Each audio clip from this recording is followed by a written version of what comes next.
বউ, এগুলা নাও তো। আমার সব গহনা, বাড়ির দলিল, ব্যাংকের কাগজপত্র আর সংসারের চাবি, পুরাটা সংসার তোমার হাতে তুলে দিলাম।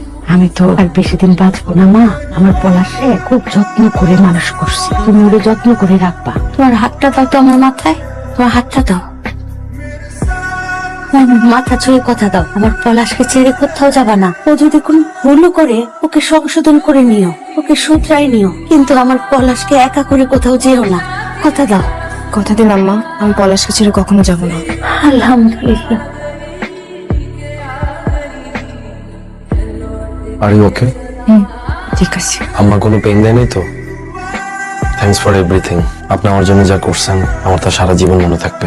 চলেন আপনাকে বাসায় নামে দিয়ে আসি। কালকে পারলে একটু সকাল সকাল চলে আসেন, বিয়ের পর দিন তো। পেমেন্টটা আমি আপনার সাথে আসলে কাজটা টাকার জন্যই করতে চাইছিলাম, কিন্তু আমি টাকাটা নিতে পারতেছি না।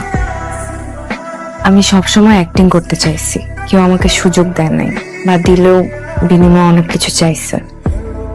যখন রিয়েল লাইফে অ্যাক্টিং করার সুযোগ পেলাম, যেখানে একটা ছেলে তার মায়ের খুশির জন্য এত কিছু করতে পারে, তখন মনে হলো এখানে অ্যাক্টিং করি। এতে আমার অ্যাক্টিং এর ক্ষুধাটাও মিটবে, একটা মানুষের উপকারও হবে, আবার কিছু টাকাও পেলাম।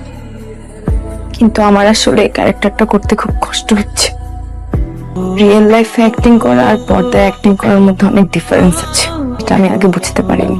আমি আজকে আপনার মায়ের মাথা ছুঁয়ে একটা মিথ্যা প্রতিশ্রুতি দিয়েছি যে আমি আপনাকে ছেড়ে কখনো যাব না। আমি আজকে থেকে যাই, আপনি আপনার মাকে সব সত্যি কথা বলে দিলেই পারতেন। কেন করলেন ওনার সাথে এমনটা?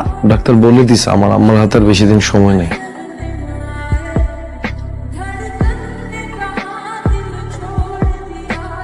আম্মা, আম্মা, আম্মা, আম্মা, আম্মা। আম্মা!